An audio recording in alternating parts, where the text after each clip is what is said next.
Hey guys, sorry about that. I'm back. I had a technical difficulty. Facebook decided to drop me. I'm going to share this with the page and pick back up. This is part two. There we go.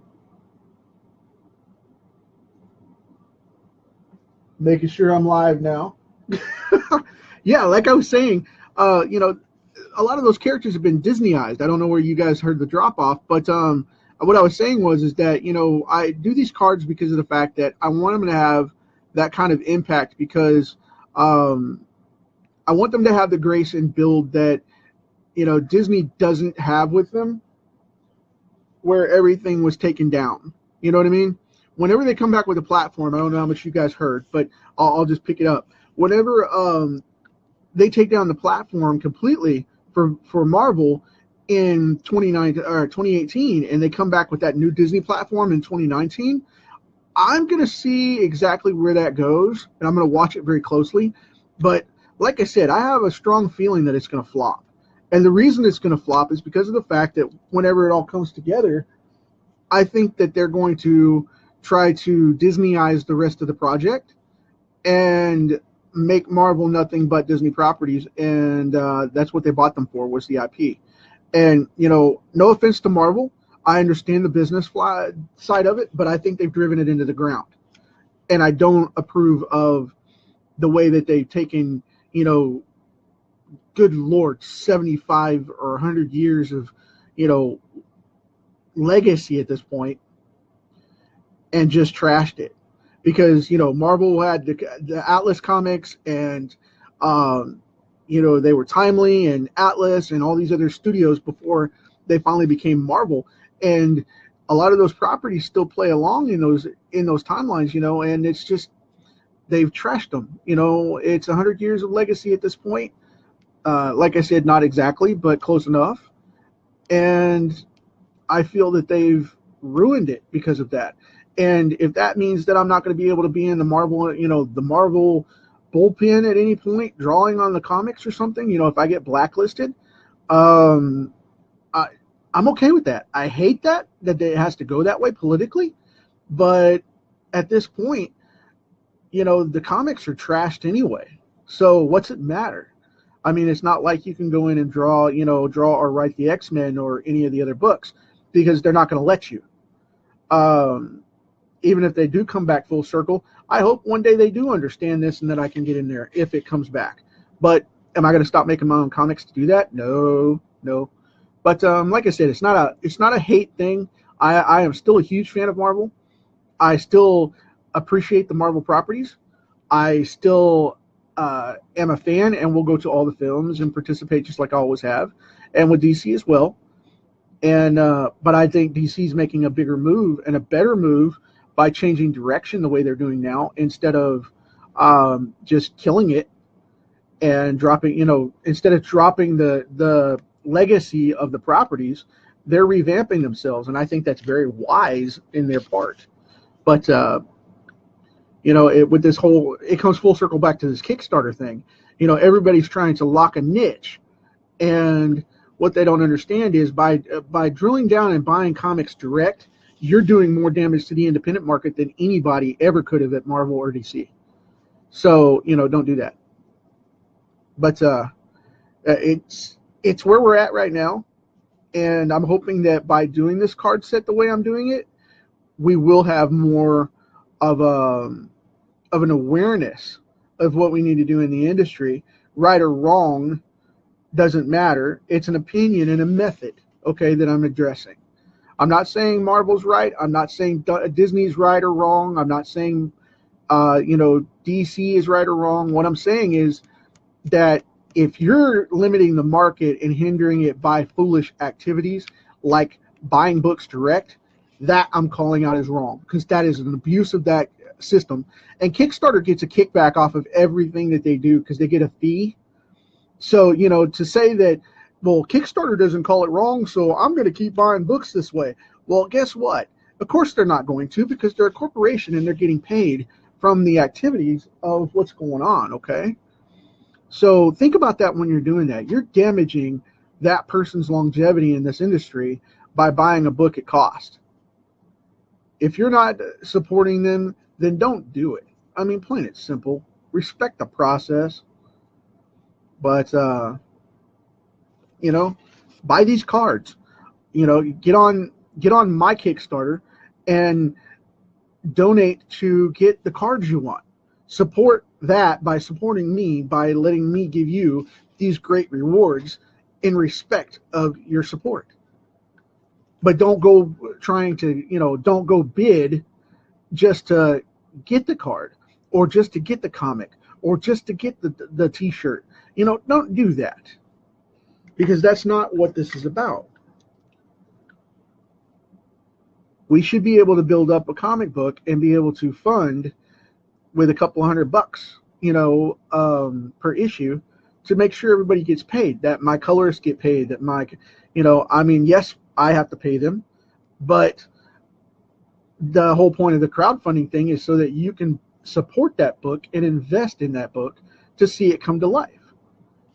So, if you want to get into my books and show support for that and check out the fun stuff that I've got going on, come on the Kickstarter and check it out. But it doesn't matter if you support my book or not, because that's not why I'm saying this. I'm saying this is you should support everybody's books that way. Support all your projects, you know what I mean? So, but that's just the way it is at this point, and it's sad that it is that way. Because everybody's like, well, you got to go support my comic book before I'll support yours. Well, okay. When's your comic book coming out? Well, my comic book isn't coming out for 6 months. Well, mine's out tomorrow. What can you do for me? Yes, I'll support your book, but will you support mine? We should be supporting each other as a community. But that doesn't mean go off and pay $5 to my book and expect me to pay $5 back to your book just to get a sale. That's ridiculous. That's just completely off the radar. But because that's a problem too. But like I said, I've talked about that before, so I won't go there now. But anyway, this book is coming out for you guys to love comics, and that's what I'm asking for. If you love comics and you want to support it, show some love and help me out. I appreciate it. But do that with anybody's comics that you like. Don't just do it with mine. Just go out and support the industry. But stop abusing the system, dadgummit, because that's not right. And Kickstarter's not going to support it. So if you think you're making your 300 comics and making it work, then you're doing more damage to the system than possible. Just like the subscription service over at Comixology is killing the direct sales of comic books. Don't do that. Well, I got access to all those comic books. That's a deal for me. I'm a customer. I don't have the problem to support the comic books. Well, the thing is, if you're going off and doing that, then you're ripping off those publishers as well, because the publishers aren't getting paid. They're not paying the publishers for that at all. They're only paying the publishers in direct sales. So think about that one. So if you're a publisher and you're going off and getting that Comixology subscription service, you're ripping off those publishers because you're making them pay for comics. As a subscriber, you're getting free access to those comics, which you shouldn't be, because they're not paying for that access point. They're not paying the publishers for those access points as subscription purposes. That's strictly Comixology getting that money. Think about how damaging that is to someone's income whenever they can't count on getting paid because Comixology goes in and undercuts them and rips them off. Think about that one. How would you like your comic book to be ripped off and stolen, and you be able to do nothing about it because the distributor is cheating the system? Food for thought. Food for thought. I'm tired of seeing people get ripped off. That's why I'm still talking about this. But I hope you guys get your comics out there, and I hope you make a fortune with them, because the industry needs it, and it needs good content. We need good content. But, you know, I spoke with someone from Comixology. I won't name who it is, but I spoke with someone from Comixology just over the weekend about putting my books on there, and I won't do it. And they got mad because I won't do that. Well, I'm not going to do that for you to rip me off and give my book away. I'm sorry, I'm just not. I just don't see the point. Well, the subscription service covers for itself. No, it doesn't. You don't get any money off the subscription as a publisher. Well, if they sample one book in the subscription, then they'll have to buy the next one, and that's where the money comes from. Yeah, but you gave my book away for free without my permission.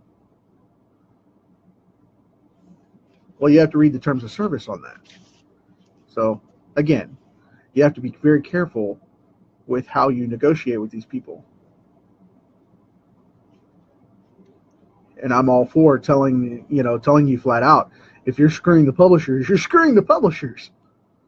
So, not that I'm trying to be a shock jock or anything weird like that. I'm just saying flat out, if there's a problem, I want to defend my fellow publishers and say there's a problem. But I can't help you guys if you're supporting it and doing it on your own free will anyway. You know?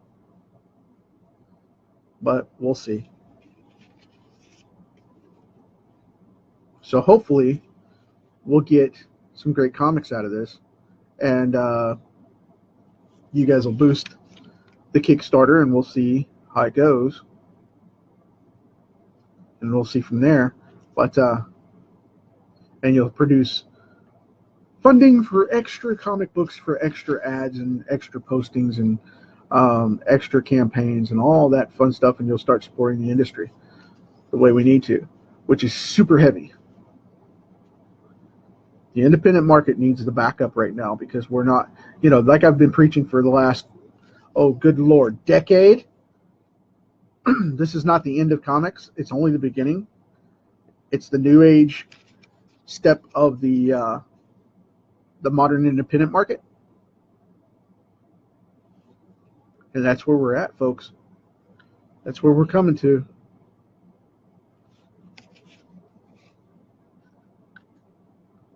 I have to say, I'm very happy with this one. I really do. I like it. Gotta shadow that down a little bit. There we go. There he is, Mr. Fantastic. Hope you guys dig it. Whenever I put this up on YouTube, I'll bond these videos together, so that way we don't have that problem from part 1 to part 2. Thank you very much for hanging out with me, and I hope it's cool. Hope you dig it. Tomorrow, I will be doing one of the Fantastic Four members. I'm not going to say which one yet. I will be doing another one, and we're going to round this out with Galactus at the end. Matter of fact, I want to go ahead and add in his teeth a little bit.